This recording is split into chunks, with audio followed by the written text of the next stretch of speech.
welcome to the channel. My name's Dan and this is Dan's Out and About. So today I found myself at a bit of a loose end.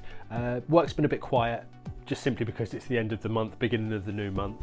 It's Friday, no one really wants to talk to me. So what I decided to do was head up into London and have a little bit of an explore. I've got a Merlin annual pass.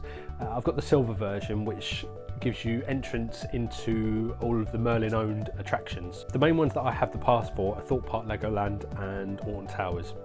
So I love theme parks. But there are additional attractions throughout the country, so a lot of them are sort of centred in London, but they're spread out everywhere. So the ones in London you can use the pass for are the London Dungeons, Madam Tussauds, Sealife Centre, Shrek Experience. You can use it on the London Eye, and I think that's it. All of those attractions are kind of centred around Westminster, except for Madam Tussauds, which is up by Baker Street, so that's two tube stops up, so it's not very far at all. So today I decided to go to the London Dungeons and then head over to Madam Tussauds. The ticket price for that would have been £50 for the two attractions, so I've saved myself 50 quid. What I've decided to do is I'm going to make a list of all of the attractions that I go to, so I can work out if this annual pass is worth it for me. It's looking like it is. I've been to Thorpe Park once on it at the end of October for Fright Nights, and that would have been a £35 ticket. Plus today the £50 for the two attractions, it's 85. If I do that again, so if I go to Thorpe Park once and go to two more London attractions, so say I go to the Shrek Experience at the London Eye, then that's paid for the ticket. Let's have a look how you book the attractions. So once you log into the portal, you would choose the attraction that you want to go to out of all the big long list that they've got there. Then you choose who is going from the linked account, so on mine it's just me, so I'm the only linked account on there. And then you choose the date and time. It's that straightforward. You can choose up to 5 attractions at a time, so you can have 5 bookings ready to go, and you just confirm everything. Nice and easy. As you can see, it's pretty straightforward how to book the attractions. If there's more than one of you in the party, so say you've got 3 of you that have all got passes, you can link all your passes together and you can book all your trips together, which is pretty cool. You get discount on food and drink and merchandise and things like that at the different attractions. So I hopped on the Tube of Victoria, used the Circle line to go through to Westminster and popped out, and there you are, House of Parliament. You've got Big Ben standing there. It's quite a nice view actually as you come out. It's quite a nice day to cross over the bridge. So you head over Westminster Bridge, which you can see is pretty busy. It's right in the middle of tourist London, so being a tourist today, I had a wander through. You can see just to the left as I come round, you should be able to see the beginnings of the buildings that are all of the Merlin attractions. On the far left, there you go, you can see the London Eye, or the lastminute.com London Eye, which is sort of at the end of all the attractions. So the buildings along here, where you can see, are all the different Merlin attractions. So there's all the red bus people trying to get you to go on their buses and whatnot. So as you walk down the stairs towards the Eye, on the right hand side you can start to see the beginnings of the different Merlin attractions.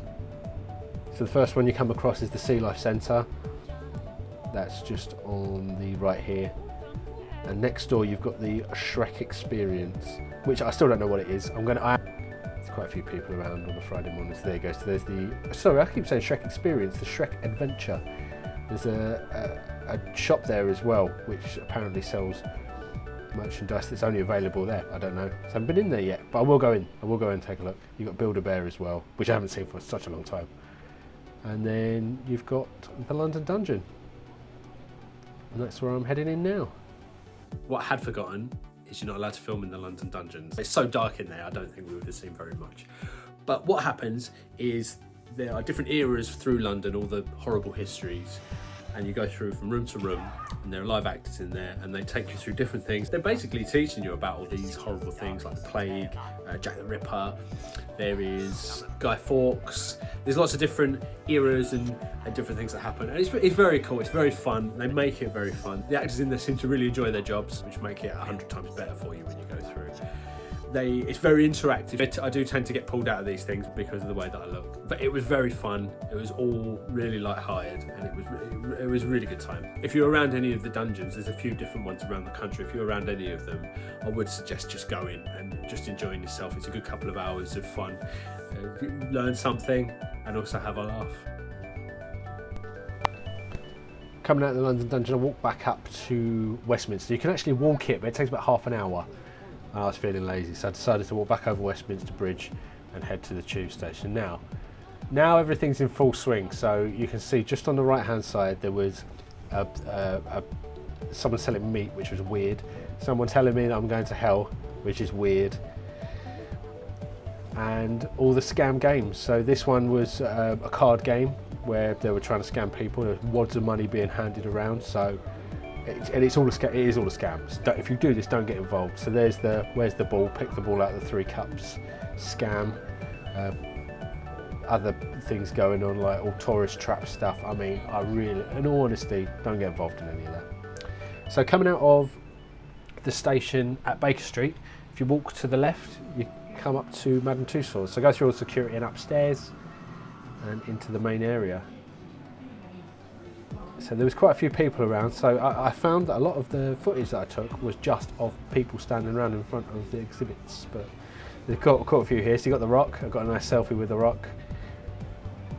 As you walk through, there's the first part is like a movie premiere.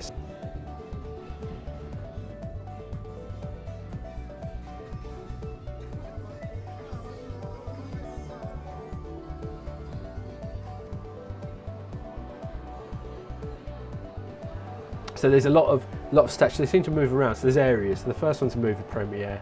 Then you walk through, and you've got the royals. You've got Harry and Meghan chilling outside, looking in, which was quite funny. You've got number 10. I didn't actually look over at number 10, to be honest with you. I'm not sure who's in there. I don't think anyone is in there. You've got all the royals. You've got Corgi chilling there with the picture of the king. And then you've got the Beatles. So you're going into sort of the music section, the festival section. Lady Gaga, Justin Bieber. See, I know a few of them. I'm not sure who they were. I want to say that's the Saturdays, but I'm not 100% sure. These kids seem to really enjoy it, so I don't know. And you head through. You've got another person. I'm not sure who it was. It did say, but I didn't catch who it was. And obviously, you got Freddie Mercury there, I guess. Beyonce, you've got Jimi Hendrix there. There's a few people sort of tucked away. Drake over there. See, I knew who Drake was. Bob Marley chilling. And you've got David Bowie just chilling in there, Ziggy Stardust. So after that section, you're kind of walking towards the Chamber of Horrors, which was a very, very cool section. Now, unfortunately, it was so dark, my cameras couldn't really pick up what was happening. Unfortunately, I don't have the camera equipment for dark spaces. Even my iPhone was struggling with it. But there was some cool stuff in here. So you start with the craze, you go into East End Boozer, and you've got the craze chilling. And you've got nice little touches like the video in the background there. I think that's the act from the original Craze film, from the 80s, but I'm not 100% sure. As you can see, it's a bit dark. Got a couple of shots. Dennis Nielsen there. You should go down and see this because it's a really cool chamber here. And then you've got Jack the Ripper at the end.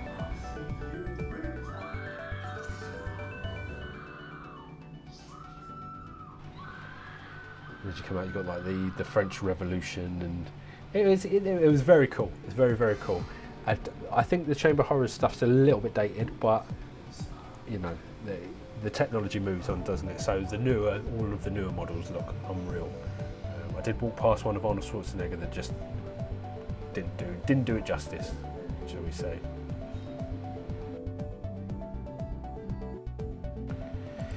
So as you come out of here, you've got more of a celebration. Is the next section. So you've got the Spirit of London, which is actually a ride that reminded me of It's a Small World at Disney. She's shaming me for just being on my own there. So you hop into a taxi and it takes you around through different eras of London in the UK. So you've got like kings and queens from different periods, and it goes all the way through. It's a cool ride. But it does kind of feel, it's going to sound really horrible, but it does kind of feel like some of these are just the waxworks that have been taken out. They just popped them in here for something to do. But it really has that sort of It's a Small World vibe, where you're in the car and it's, you're on a track ride. But yeah, this did catch me a bit unawares because you go down on an angle, and I just slid down the seat. Yeah, I really did like this Nelson's Column section though. I thought that was really cool. Give it some, sort of gives it some scale in a quite clever way.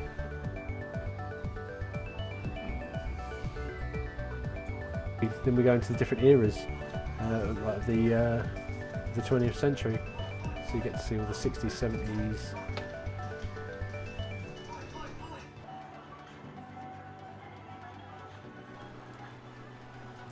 There we go, all the guards. And if you can see right at the end, there's a punk swinging off the carriage there, which is pretty cool, with the carousel. So that was the end of the ride.